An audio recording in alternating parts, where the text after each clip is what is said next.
நண்பர்களே, ஆப்கானிஸ்தானின் அதே கடினமான கற்கட்டிய மலைகளில் பல தசாப்தங்களாக கேட்டது தோட்டாக்களின் முழக்கம்தான். ஒவ்வொரு திருப்பத்திலும் மரணம் நிழல் போல சுற்றிச் சூழ்ந்து நின்ற அந்த நிலத்தில் இன்று காற்றின் மனமே வேற மாதிரி இருக்கிறது. வரலாறு ஒரு பெரிய திருப்பத்தை எடுத்தது போல அங்கு நடக்கும் ஒவ்வொரு மாற்றமும் புதிய கதையை சொல்லும் மாதிரி தெரிகிறது. காபூல் நகரத்தின் தெருக்களில் இப்போது பயம் மட்டுமில்லை, மெதுவாக கதவை தட்டும் ஒரு புதிய நம்பிக்கையின் சத்தமும் கேட்கிறது. இந்த நம்பிக்கைக்கு மிகப்பெரிய காரணமாக மாறியிருப்பது, ஒரு காலத்தில் தாலிபான்கள் தங்கள் பெரிய எதிரிகளின் பட்டியலில் மேலே வைத்திருந்த அந்த பெயர் இந்தியா. பல ஆண்டுகளாக ஆப்கானிஸ்தானில் இந்தியா பாதம் வைக்கக்கூடாது என்று பாகிஸ்தான் தன் இரத்தமும் வியர்வையும் கலக்கும் வரை முயற்சி செய்தது. ஆனால் இன்று அதே ஆப்கான் மண்ணில் நம்பிக்கையும் நம்பகத்தன்மையும் உள்ள முகமாக தென்படுகிறது இந்தியாதான். காபூலில் ஆட்சி பிடித்திருக்கும் தாலிபான் அமைப்பை உலகம் முழுக்க கடும் குரூரம், துப்பாக்கிகள், கடுமையான மத தீவிரம் மற்றும் பயத்தின் சின்னமாகவே பார்த்து கொண்டிருந்தது. ஆனால் அதே தாலிபான் இன்று வெளிப்படையாகவும் திறந்த மேடையிலேயும் புகழ்ந்து பேசும் நாடு யார் தெரியுமா? வேறு யாருமே இல்ல, நம்ம இந்தியாதான். இதுவே அந்த தாலிபான் தான். ஒரு காலத்தில் இந்திய தூதரகங்கள் இருந்த இடங்களுக்கு அருகில் பயங்கரவாத தாக்குதல்கள் நடந்த காலம், இந்தியா அங்கு இருப்பது பற்றி அடிக்கடி சந்தேகத்துடன் பேசிய காலம். ஆனால் காலம் ஒரு தடவை திரும்பி போனால் எவ்வளவு பெரிய மாற்றம் கொண்டு வர முடியும் என்பதை இன்று பார்க்கிறோம். ஒரு காலத்தில் சந்தேகத்தோடே பார்த்த அதே அமைப்பு இன்று இந்தியாவை ஆப்கானிஸ்தானின் நம்பகமான நெருங்கிய நண்பன் என்று ஒப்புக்கொள்ள ஆரம்பித்திருக்கிறது. இந்த முழு கதைக்கும் தீப்பொறி வீசியது எங்கே தெரியுமா? புது தில்லியில் இருந்த நாடாளுமன்ற கட்டிடத்துக்குள். அங்கே நிதி அமைச்சர் நிர்மலா சீதாராமன் அவர்கள் 2026-2027 ஆண்டுகளுக்கான மத்திய பட்ஜெட்டை சமர்ப்பித்த அந்த தருணத்தில் சில பக்கங்களில் எழுதப்பட்ட சில எண்கள் தான் ஆசிய அரசியலையே அசைக்கும்படியான ஒரு பெரிய புவிசார் அரசியல் புயலுக்கு காரணமாக மாறும் என்று யாராலும் கணிக்க முடியவில்லை. பொதுமக்கள் பார்வையில் இந்த பட்ஜெட்டில் உள்ள எண்கள் சாதாரண விஷயமாகத்தான் தோன்றியிருக்கலாம். சில கோடி அங்கே, சில கோடி இங்கே என்று எண்ணியிருக்கலாம். ஆனால் உலக அரசியல், கலக்கூட அரசியல், கயிறு இழுக்கும் குத்தாட்டம் நடக்கும் அந்த இராஜதந்திர மேடையுசரிண்ட இந்த முடிவுகள் ஒரு அணுவெடிப்பு மாதிரி தாக்கம் ஏற்படுத்தி இருக்கின்றன. இந்திய அரசு ஆப்கானிஸ்தானுக்காக வழங்கும் அபிவிருத்தி உதவியை திடீரென உயர்த்தி ரூபாய் 150 கோடி அளவுக்கு கொண்டு போனது. அதுவே முழு விளையாட்டையும் தலைகீழாக மாற்றிய ஆரம்ப சடங்காகிவிட்டது. யாராவது சொல்லலாம், அடப்பாவிகளே, பல லட்ச கோடி ரூபாய் அளவுக்கு இருக்கும் இந்திய பட்ஜெட்டுக்குள்ள ரூபாய் 150 கோடி என்றால் அது என்ன பெரிய தொகை என்று காகிதத்தில் பார்க்கும்போது மிகச் சிறிய எண்ணாகவே இருக்கும். ஆனா நண்பர்களே, பொருளாதாரம் முழுவதும் இடிந்து விழுந்து சின்ன சின்ன துண்டுகளாக இருந்து கொண்டிருக்கும் அந்த ஆப்கானிஸ்தானை நினைச்சு பாருங்கள். பல மக்கள் மருந்து கிடைக்காமல் பழைய காலத்தில் இருந்த பஞ்சத்தை போலவே உணவுக்காக திண்டாடி கொண்டிருக்கும் அந்த நாட்டை நினைச்சு பாருங்கள். அங்கு வேலைவாய்ப்பு என்ற வார்த்தை புத்தகங்களிலும் அரசாங்கத்தின் பழைய பேச்சுகளிலும் மட்டுமே இருக்கும் ஒரு கனவாகி போயிருக்கிறது. அந்த பின்னணியில் ரூபாய் 150 கோடி என்றால் அது வெறும் பணம் அல்ல, அது நேராக உயிர் தரும் ஒரு நரம்பு மாதிரி. இந்த பணம் பல ஆண்டுகளாக பஞ்சம் பார்த்து வந்த வறண்ட நிலத்திற்கு பெய்யும் முதல் கனமழை மாதிரி. இந்த செய்தி காபூலுக்குள் நுழைந்த உடனே ஆட்சி மையத்தில் இருந்து மக்கள் இருக்கும் சிறிய குடிசைகள் வரை ஒரு வித்தியாசமான பரபரப்பு ஆரம்பமாகிவிட்டது. கத்தாரில் இருக்கும் தாலிபான்களின் அரசியல் அலுவலகத்தில் இருந்து வந்த ஒரு அறிக்கை பாகிஸ்தானின் பெரிய ஜெனரல்களின் காதுகளில் புகை கிளப்பும் அளவுக்கு தாக்கத்தை ஏற்படுத்தியது. அந்த அறிக்கையில் தாலிபான் தலைவர்களில் ஒருவரான சுஹேல் ஷாஹீன் தெளிவாக இந்தியாவுக்கு நன்றி தெரிவித்தார்.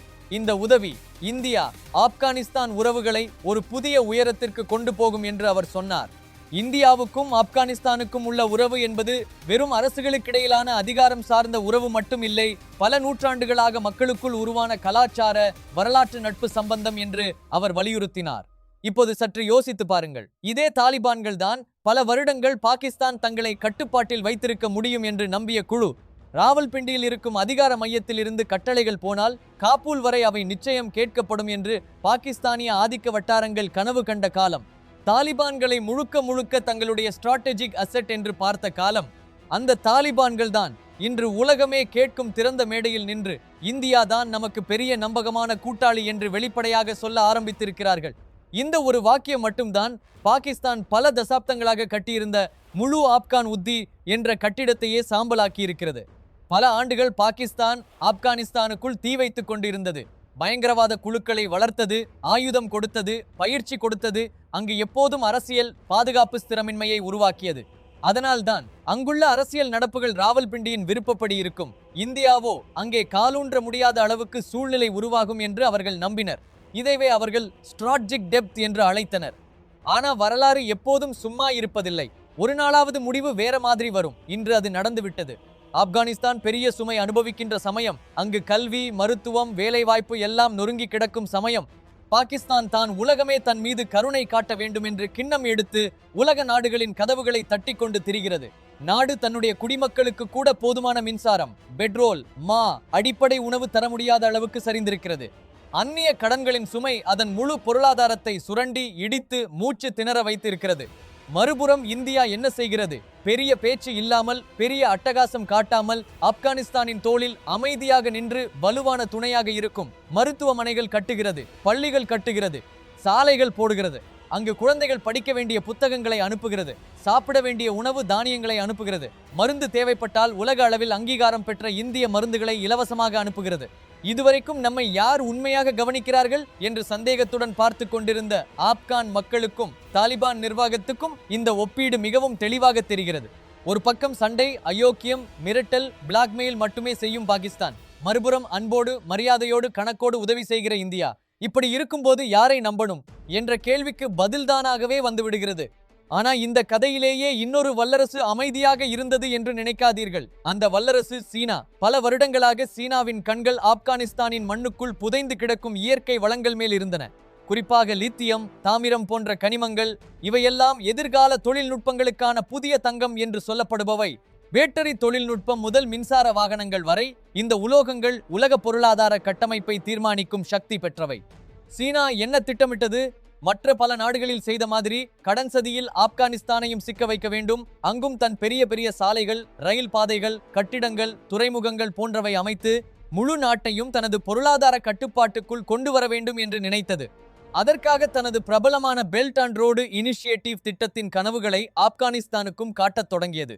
நாங்கள் உங்களுக்காக சாலை கட்டி கொடுப்போம், ரயில் பாதை போடி கொடுப்போம், துறைமுகம் கொடுப்போம், முதலீடு கொடுப்போம் என்று விளம்பரம் செய்தது. ஆனா தாலிபான்களும் உலகில் என்ன நடக்குது என்பதை கண்காணிக்காமல் இருக்கவில்லை. அவர்கள் இலங்கையின் கதையை பார்த்தார்கள். ஹம்பன்டோட்டா துறைமுகம் எப்படி கடன் சதியின் காரணமாக சீனாவின் கட்டுப்பாட்டுக்குள் போனது என்று பார்த்தார்கள்.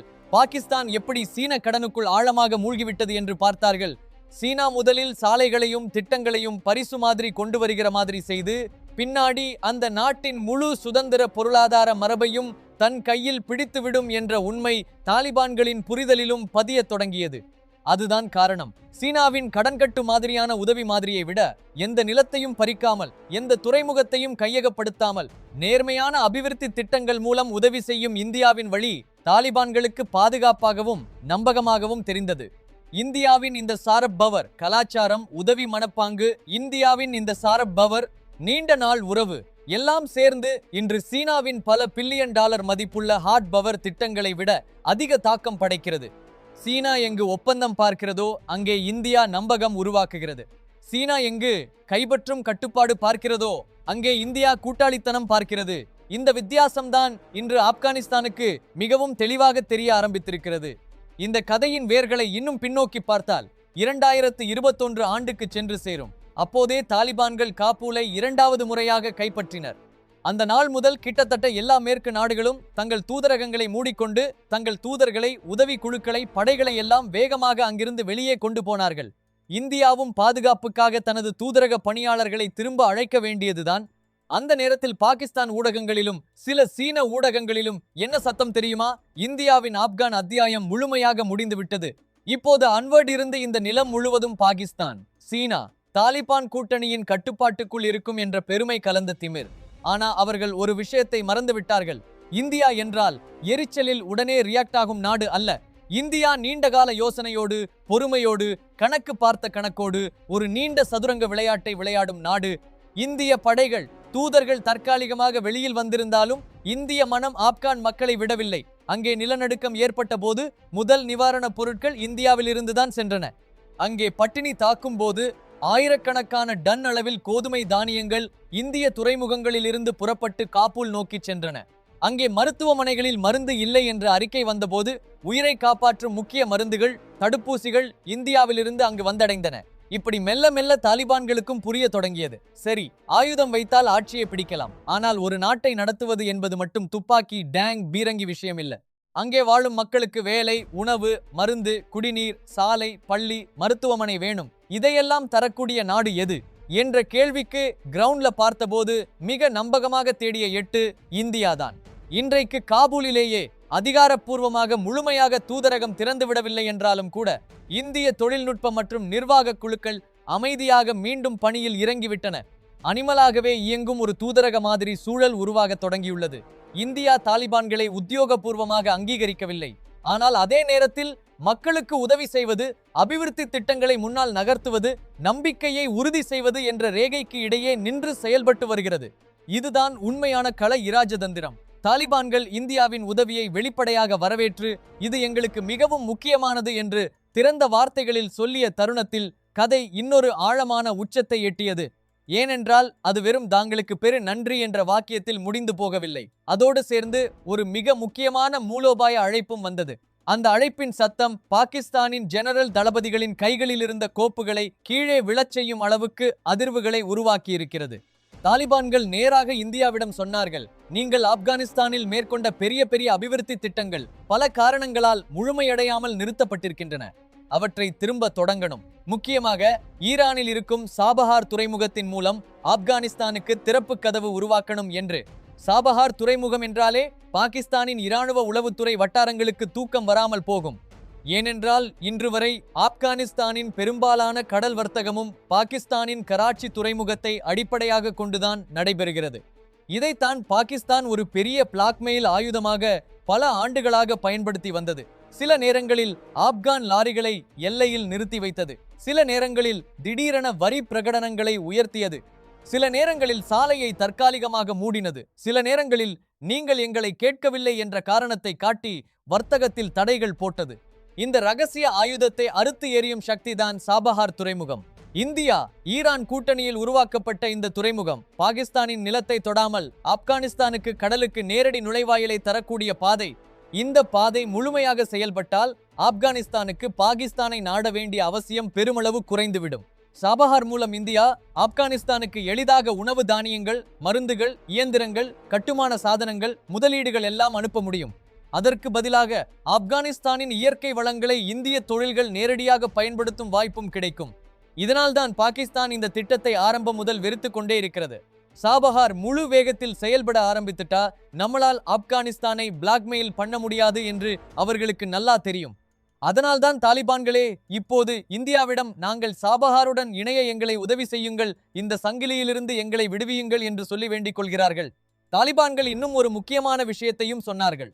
ஆப்கானிஸ்தானில் இந்தியா பல ஆண்டுகளாக ஒருங்கிணைத்து வந்த பெரிய அபிவிருத்தி திட்டங்கள், சாலைகள், அணைகள், நாடாளுமன்ற கட்டிடம், மருத்துவமனைகள், பள்ளிகள் எல்லாம் அரசியல் குழப்பம், பாதுகாப்பு சிக்கல் காரணங்களால் நடுவே நிறுத்தப்பட்டன. இப்போது தாலிபான்களே நீங்கள் திரும்ப வந்து இந்த பணிகளை முடித்து விடுங்கள், நாங்கள் முழு பாதுகாப்பு உத்தரவாதம் தருகிறோம் என்று உறுதி அளிக்கிறார்கள். இந்த பட்டியலில் பெருமை மிகுந்த சின்னமாக இருக்கிறது சல்மா அணை. இதையே இந்தியா ஆப்கானிஸ்தான் மைத்ரி அணை என்று அழைக்கிறோம். ஹிராத் பகுதியின் வாழ்க்கையை இந்த அணை முழுக்க மாற்றி வைத்தது. மின்சாரம், பாசனம், குடிநீர் எல்லாத்திலும் இந்த அணை ஒரு புதிய உயிர் ஊட்டியது. இந்த அணை மூலம் இந்தியா தனது பொறியியல் திறமையை ஆப்கான் மண்ணில் தங்க பொறித்த மாதிரி பதிவு செய்தது. இப்பொழுது அதே தாலிபான்கள் அந்த அணை, அந்த சாலைகள், அந்த பாளையங்கள் எல்லாமே மீண்டும் முழு திறனில் இயங்க வேண்டும். இந்திய பொறியாளர்கள் திரும்ப வர வேண்டும். அவர்களுக்கு பாதுகாப்பு நாங்கள் தருகிறோம் என்று சொல்கிறார்கள். ஒரு காலத்தில் இந்திய திட்டங்கள் மீது சந்தேக கண் வைத்திருந்த அதே தாலிபான்கள் இன்று அந்த திட்டங்களை காப்பாற்றும் காவலர்களாக தயாராக இருப்பது இது சாதாரண கொள்கை மாற்றம் இல்ல. இது ஒரு முழு மனமாற்ற புரட்சியின் சின்னம். இந்த மாற்றத்தின் மிகப்பெரிய தாக்கம் பட்டிருப்பது பாகிஸ்தான் மீதுதான். ஏனென்றால் பாகிஸ்தானின் முழு ஆப்கான் உத்தி இன்று இடிந்து விழுந்த குப்பை, அடியில் புதைந்திருக்கும் கட்டிடம் மாதிரி. பல தசாப்தங்களாக அவர்கள் தாலிபான்களை தங்களுடைய பயனுள்ள கருவி என்று பார்த்தார்கள். ஆயுதம் கொடுத்தார்கள், பயிற்சி கொடுத்தார்கள், தங்க இடம் கொடுத்தார்கள். ஒன்று மட்டும் வேண்டும் என்று இந்தியா ஆப்கானிஸ்தானுக்குள் பாதம் வைக்கவே கூடாது. ஆனா 2026 ஆண்டுக்குள் வந்திருக்கும் இந்த நிலைமை என்ன சொல்கிறது? ஒரு காலத்தில் ஸ்ட்ராட்டஜிக் டெப்த் என்று பெருமையுடன் சொல்லிக் கொண்டிருந்த அந்த கொள்கை இன்று ஸ்ட்ராட்டஜிக் விபத்து ஆகி போயிருக்கு. தாலிபான்களே இப்போது பாகிஸ்தானின் வார்த்தையை கேட்க மறுக்கிறார்கள். எல்லை பகுதிகளில் டூரண்ட் லைன் செப்பாஞ்சங் தொடர்ந்து மோதல்கள் நடக்கின்றன. ஒரு காலத்தில் தன்னுடைய பாதுகாப்பு ஆயுதமாக வைத்திருந்த சக்தியே இன்று பாகிஸ்தானுக்கு அச்சமாகி நிற்கிறது. இதற்கிடையில் பாகிஸ்தானின் பொருளாதாரம் எவ்வளவு மோசமாக இருக்கிறது. சர்வதேச நிதி நிறுவனங்களிடம் ஒவ்வொரு சில மாதத்துக்கும் சென்று அவசர கடன் கேட்க வேண்டிய நிலை. அங்கு மக்கள் பெட்ரோல், மின்சாரம் போன்ற அடிப்படை தேவைகளுக்காக ரோட்டில் இறங்கி போராட்டம் நடத்துகிறார்கள். ஆனா அதே நேரத்தில் காபூலில் இந்திய பிரதிநிதிகளை மரியாதையுடன் வரவேற்கும் காட்சிகளை, இந்திய திட்டங்களை புகழ்ந்து பேசும் தாலிபான்களை தங்களது டிவியில் பார்க்கும்போது பாகிஸ்தானின் பொதுமக்களுக்கும் ஒரு கேள்வி எழுகிறது. நாம் 40 ஆண்டுகளாக ஆப்கானிஸ்தானில் என்னதான் பெற்றோம்? ரத்தம், அழிவு, பயங்கரவாதம், தனிமை, இதை தவிர வேறு என்ன? இந்த கதையிலேயே இன்னொரு முக்கிய கதாபாத்திரம் ஆப்கானிஸ்தானே. ஏனென்றால் முதல் முறையாக தானே தன் வெளிநாட்டு கொள்கையை சுயமாக அமைத்துக் கொள்ள முயற்சி செய்கிறது.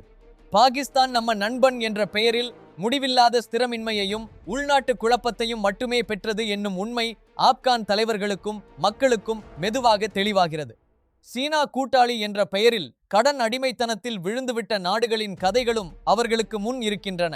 இந்த இரண்டு மாதிரிகளுக்கும் மாறாக இந்தியாவின் மாதிரி என்ன?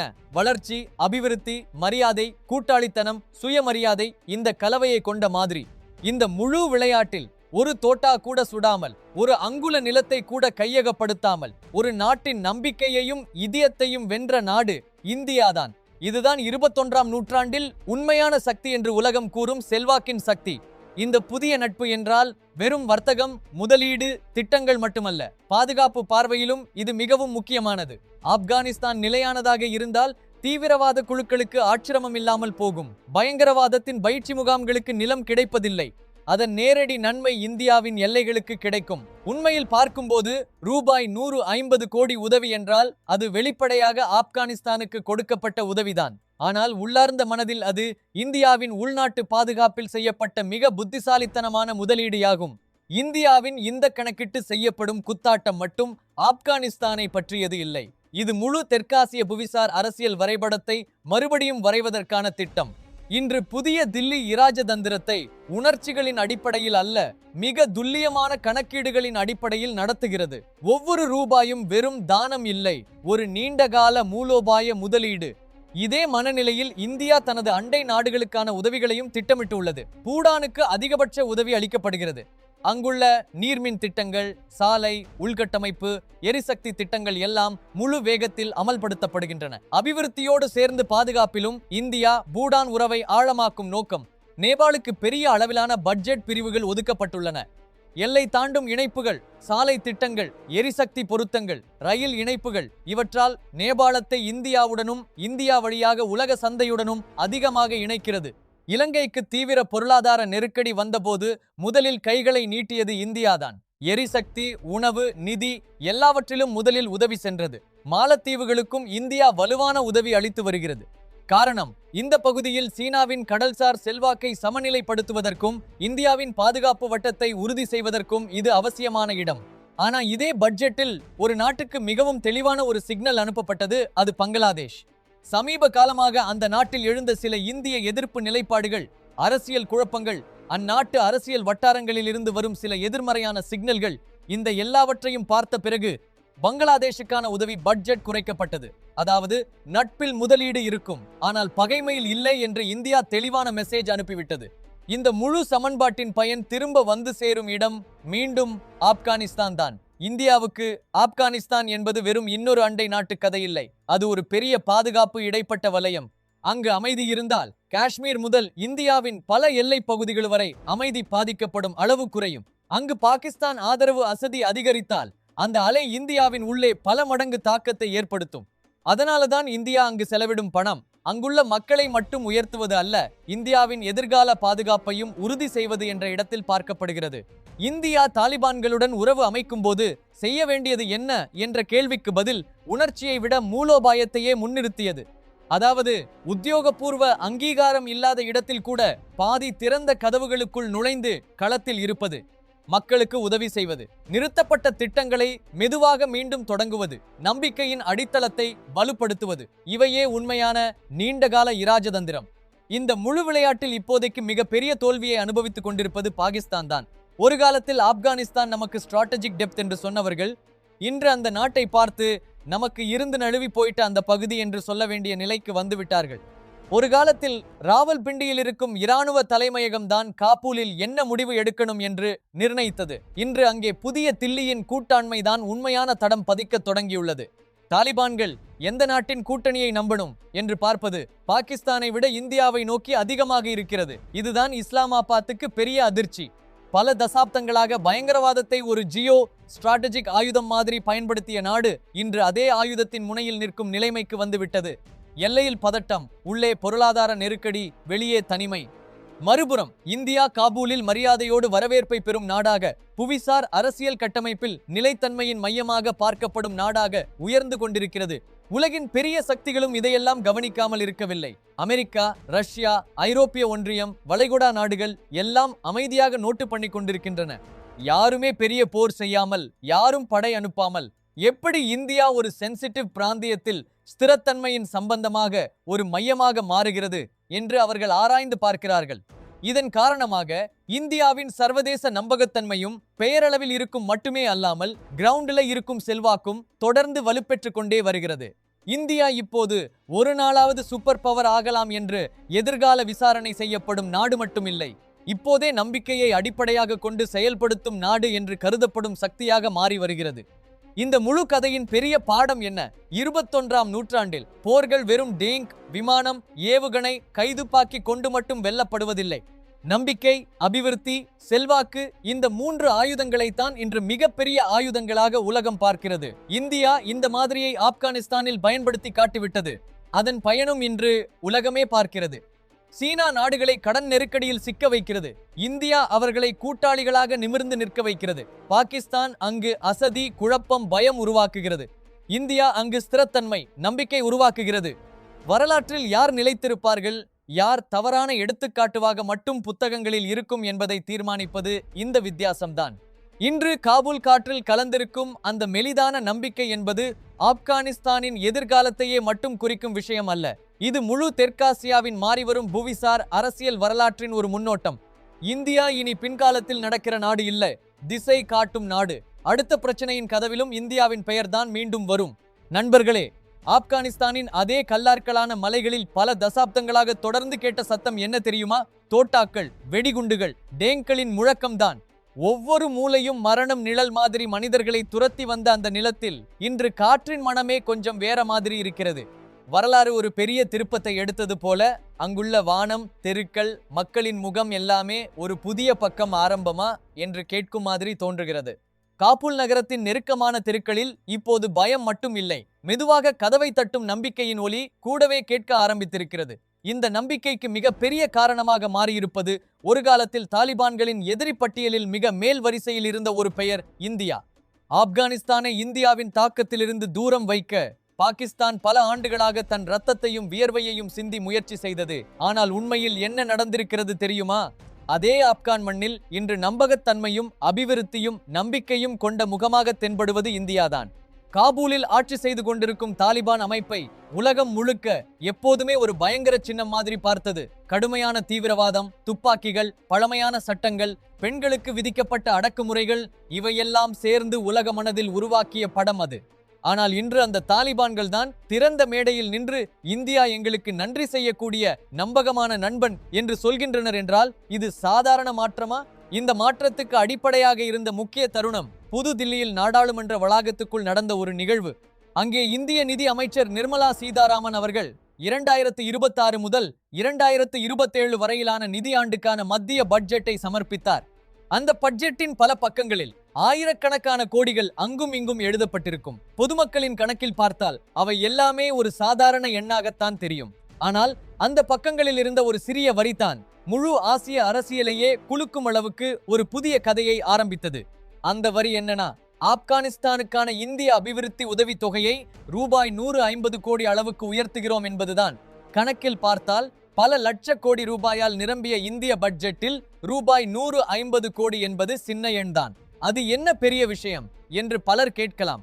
ஆனா அந்த நாட்டின் நிலையை நினைச்சு பாருங்கள். பல ஆண்டுகளாக போர், ஆட்சி கலக்கம், பயங்கரவாதம், உள்நாட்டு தகராறுகள் இவையெல்லாம் சேர்ந்து அங்குள்ள பொருளாதாரத்தை முழுக்க போட்டு உடைத்து விட்டன. வேலைவாய்ப்பு என்ற வார்த்தை அரசியல் பேச்சுகளிலும் பழைய புத்தகங்களிலும் மட்டுமே இருக்கும் ஒரு கனவாகிவிட்டது. மருத்துவமனைகளில் அடிப்படை மருந்து கூட இல்லை. பல கிராமங்களில் மக்கள் ஒரு நாளுக்கு ஒருவேளை உணவு கிடைத்தால் அதுவே பெரிய விஷயம்னு நினைக்கிற நிலை. இந்த பின்னணியில் ரூபாய் 150 கோடி உதவி என்றால் அது வெறும் எண் இல்லை, அது ஒரு உயிர் கயிறு. பஞ்சம் பார்த்து காய்ந்தடைஞ்ச நிலத்துக்கு பெய்யும் முதல் கனமழை மாதிரி அது.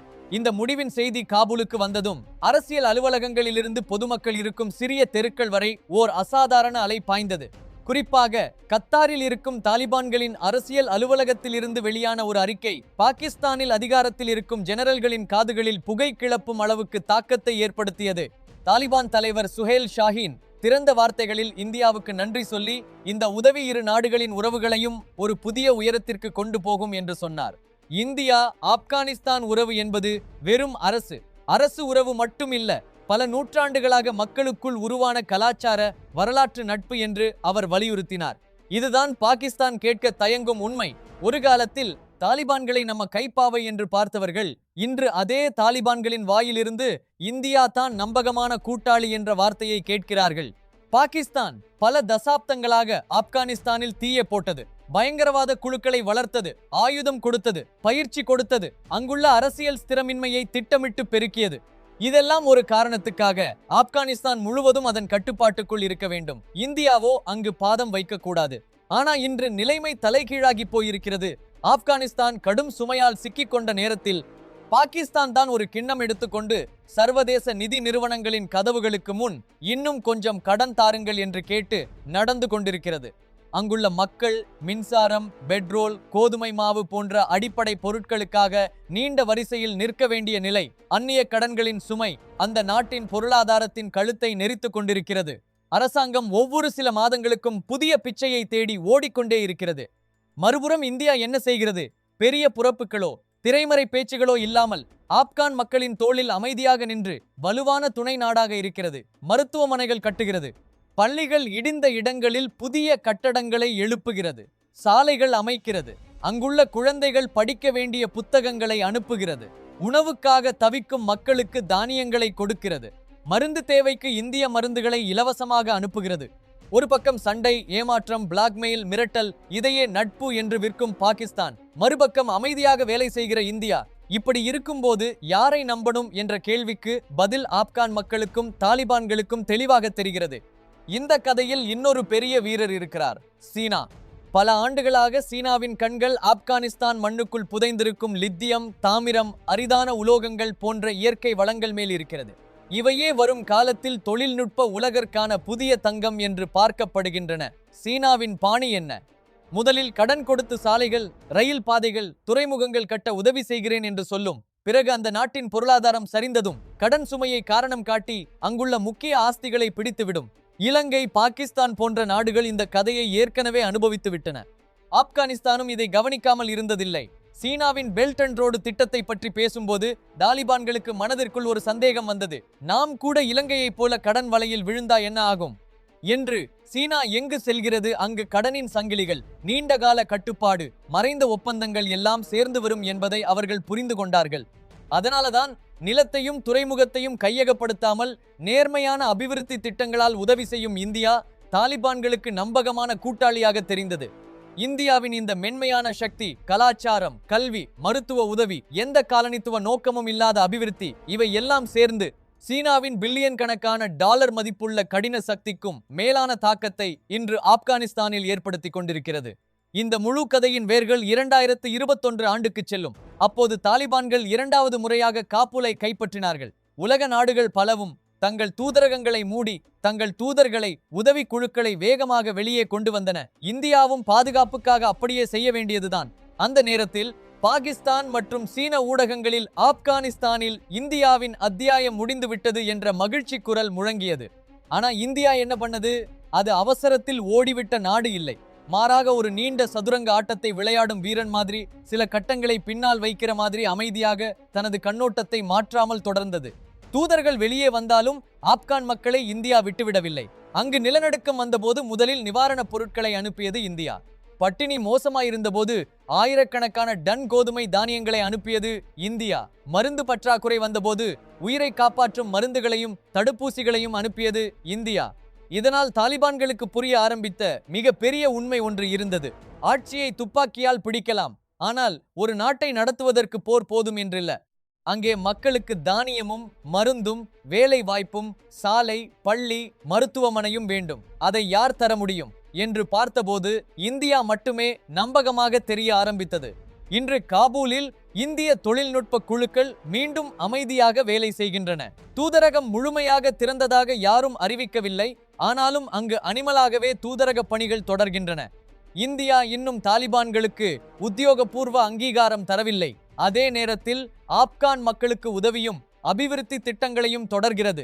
இதுதான் உண்மையான இராஜதந்திரம். பெயருக்காக அல்ல, நிலத்தில் இருக்கும் மக்களுக்கு உதவும் தருணத்தில்தான் இந்தியாவின் உதவியை தாலிபான்கள் திறந்த மனதுடன் வரவேற்று, உங்கள் திட்டங்களை மீண்டும் தொடருங்கள், பாதுகாப்பை நாங்கள் தான் உறுதி செய்கிறோம் என்று அழைப்பு விடுத்த அந்த தருணத்தில் கதை இன்னொரு வலிமையான தீர்ப்பத்தை எடுத்தது. ஏனென்றால் அது வெறும் நன்றி அல்ல, அதோடு ஒரு பெரிய மூலோபாய அழைப்பும் சேர்ந்து வந்தது. அந்த அழைப்பு ஈரானில் இருக்கும் சாபஹார் துறைமுகம் வழியாக ஆப்கானிஸ்தானை பாகிஸ்தானின் பிடியிலிருந்து விடுவிக்கும் பாதையை திறக்க வேண்டும் என்ற கோரிக்கை.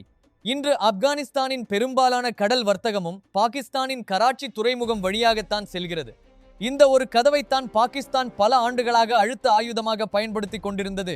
லாரிகளை எல்லையில் நிறுத்துவது, திடீரென வரிகளை உயர்த்துவது, சில நேரங்களில் அரசியல் அழுத்தம் கொடுக்க சாலை மாற்றங்களை உருவாக்குவது. சாபஹார் துறைமுகம் முழு திறனில் இயங்க ஆரம்பித்தால் இந்த ஆயுதம் பாகிஸ்தானின் கையில் இருந்து விழுந்துவிடும். ஏனென்றால் சாபஹார் மூலம் பாகிஸ்தான் நிலத்தை தொடாமல் ஆப்கானிஸ்தான் நேரடியாக கடலுக்கு வர்த்தக பாதை பெற முடியும். அங்கிருந்து இந்தியா தானியங்கள், மருந்துகள், இயந்திரங்கள், முதலீடுகள் எல்லாம் நேரடியாக காபூலுக்கும் மற்ற நகரங்களுக்கும் அனுப்ப முடியும். அதற்கு பதிலாக ஆப்கான் நிலத்தில் இருக்கும் இயற்கை வளங்களை இந்திய தொழில்கள் பயன்படுத்திக் கொள்ளலாம். இதில்தான் சேர்ந்து வருகிறது சல்மா அணை அல்லது மைத்ரி அணை. ஹிராத் பகுதியின் வாழ்க்கையை மின்னும் தண்ணீராலும் பாசனத்தாலும் வேலை வாய்ப்பாலும் மாற்றிய பெரிய திட்டம் அது. அதோடு சேர்ந்து இந்தியா கட்டிய சாலைகள், ஆப்கான் நாடாளுமன்ற கட்டிடம், மருத்துவமனை, பள்ளி ஆகியவை எல்லாம் தாலிபான்களின் ஆட்சி குழப்பம் காரணமாக நடுவே நிறுத்தப்பட்டன. இன்று அதே தாலிபான்கள் தான் நீங்கள் திரும்ப வந்து இந்த பணிகளை கூடி முடித்து விடுங்கள், பாதுகாப்பை நாங்கள் தான் உறுதி செய்கிறோம் என்று சொல்லும் நிலைக்கு வந்து விட்டார்கள்.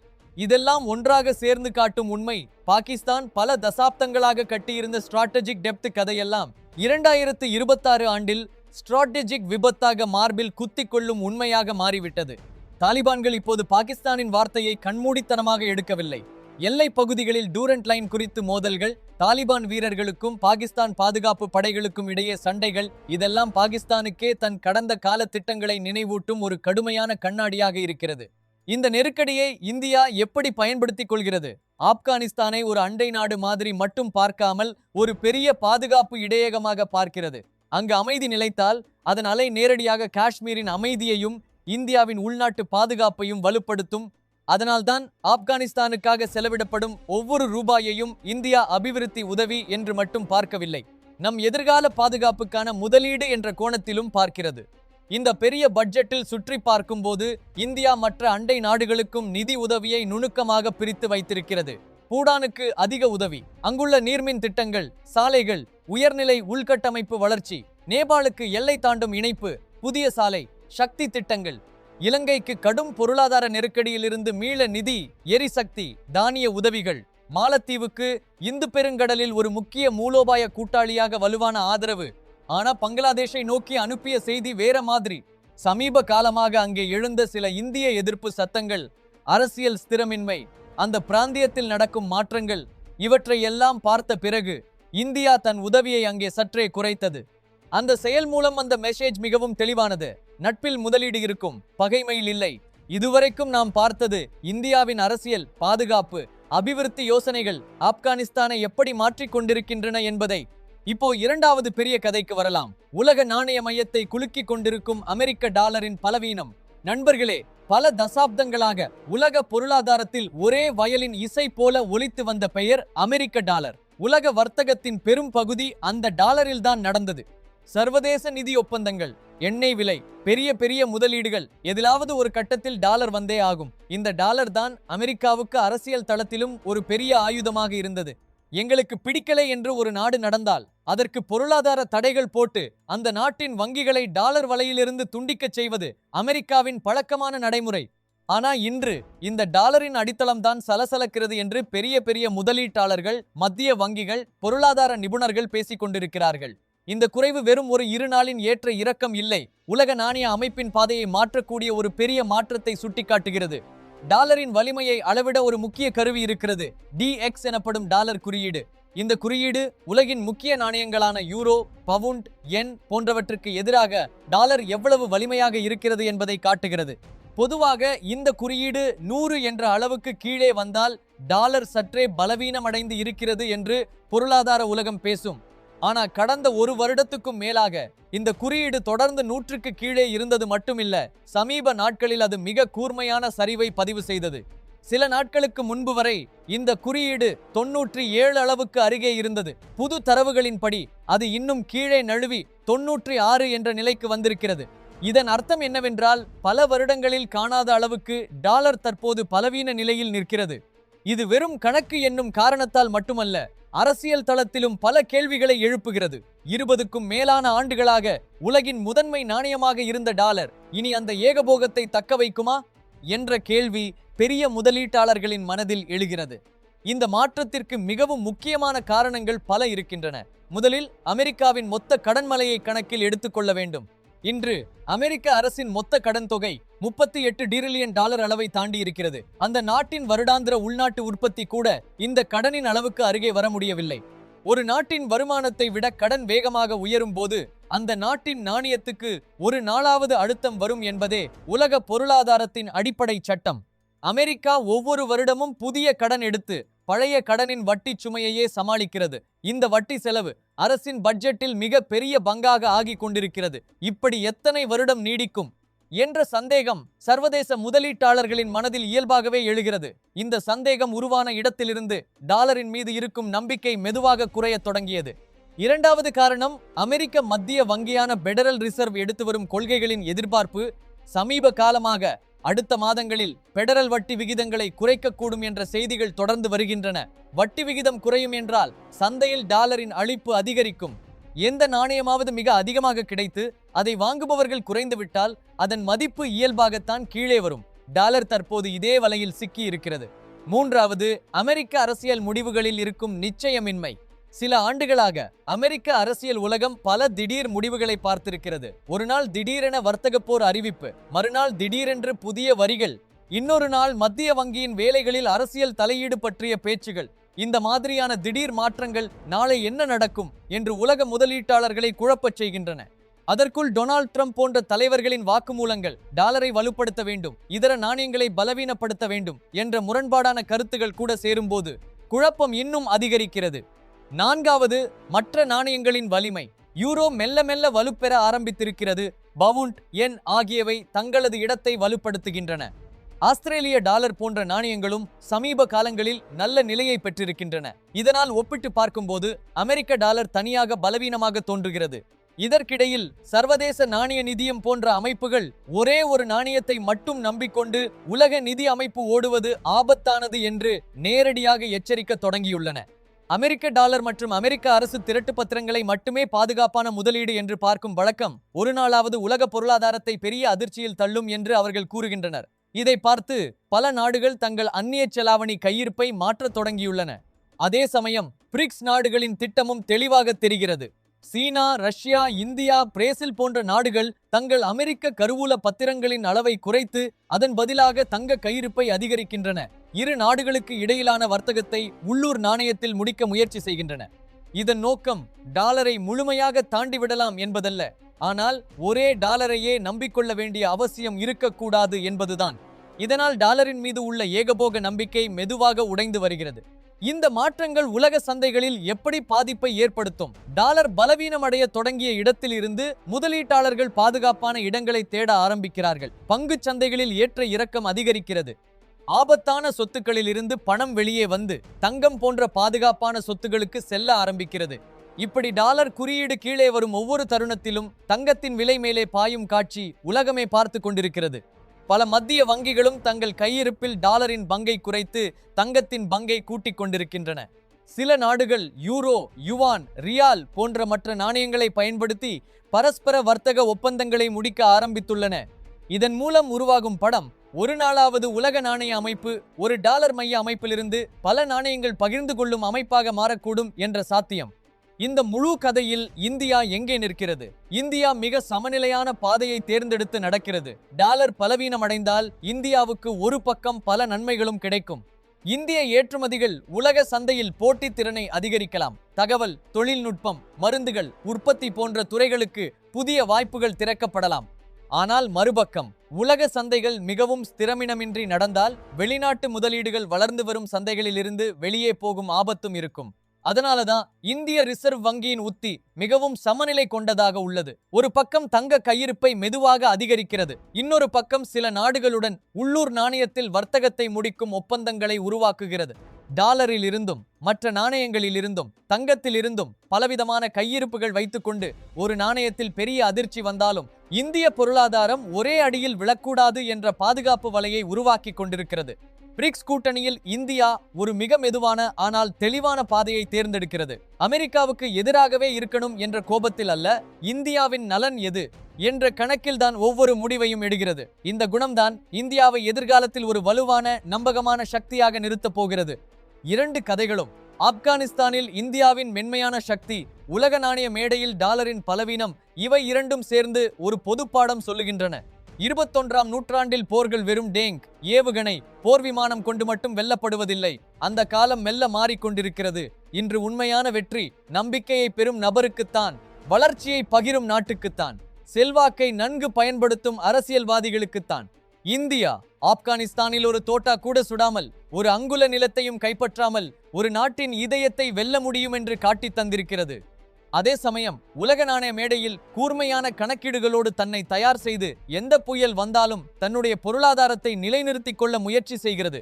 நாளை உலக வரைபடம் அரசியல் மட்டத்தில் மாறினாலும் நாணய மட்டத்தில் மாறினாலும் நிலையாக நிமிர்ந்து நிற்கும் நாடுகள் யார் என்ற கேள்விக்கு இந்தியா நிச்சயமாக முதல் வரிசையில் நிற்கத்தக்க வகையில் தன்னை கட்டிக்கொண்டிருக்கிறது.